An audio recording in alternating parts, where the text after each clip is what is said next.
Within the past year, I started watching movies on a PS3, and only within the past month or two, I started trying out Blu Rays. So I figured I'd just relay my own experience I had with this and share my trials and errors.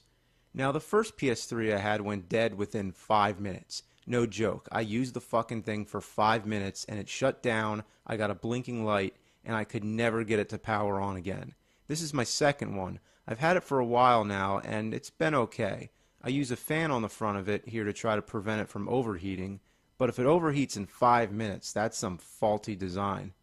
Before I talk about Blu-ray, I gotta say I love the DVD player on the PS3. The image looks great, and I like the wireless technology on the controller, that I don't have to point the thing at the TV. No matter where it is, I can just reach over and push the button. The only downfall to this is if you accidentally bump it or throw it aside, you'll end up stopping the DVD or skipping a scene. But usually I don't encounter this problem. The battery sucks. It seems like I can only get through 2 or 3 movies before it goes dead, and then I have to charge it.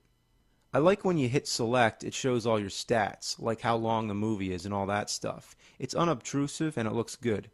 As for the picture, since I've owned an HD TV, it's the first time I've been able to actually watch movies in their proper screen size. Like if it's a regular 4:3 movie, it doesn't stretch it to fill the screen. If the movie's in widescreen, then it actually fills the TV.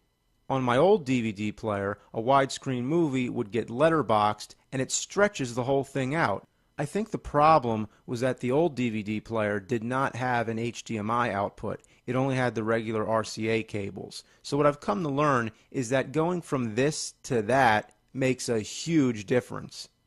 No wonder the image is so much clearer. Well, on the downside, I'm now starting to learn how many of the DVDs in my collection are not formatted for widescreen TVs. In this case, the letterbox area is part of the image, so the TV doesn't know it's supposed to fill the whole thing, and it really sucks.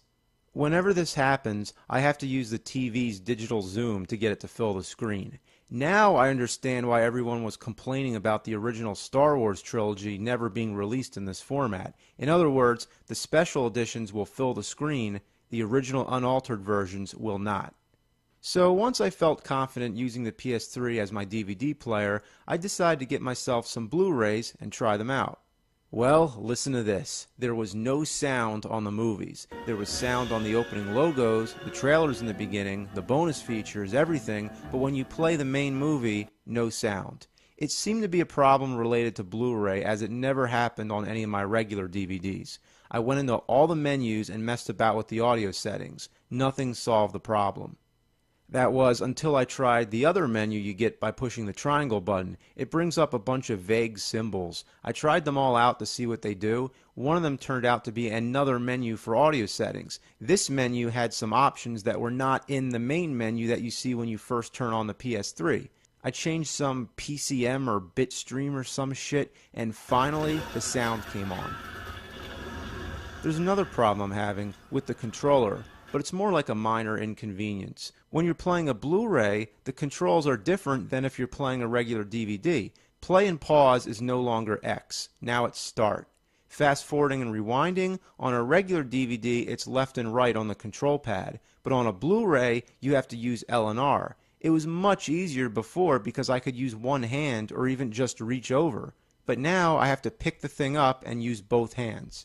I'm aware that there is a special controller specifically made for the Blu-ray, but I was fine using the regular game controller until they changed the controls. Another thing I noticed was that while the trailers are playing, you can't jump to the menu like you usually can on a DVD, but you can use the chapter skip. So this means you have to skip through each trailer one at a time until you finally get to the menu. At least this is what happens on the Blu-rays that I own. The image quality is crystal clear, but unless you're sitting close to the TV, it doesn't make that big a difference. Not worth the headache and the higher prices. The biggest difference I saw was going from RCA to HDMI. The PS3 made my standard DVDs look way better. As for Blu-ray, it looks nice, but I'm in no hurry to replace my DVD collection. You know how long it's been taking to get all my VHS movies on DVD? Still, half my collection is VHS. Remember HD DVDs? Guess we can forget that ever existed, right? In the next few days, I'm going to talk about some more obsolete video formats that some people may not remember. so check in real soon. Oh wait, and one last thing about the PS3. This thing plays games too, right? I almost forgot. Well, I have yet to play a PS3 game. As funny as that is, it's true.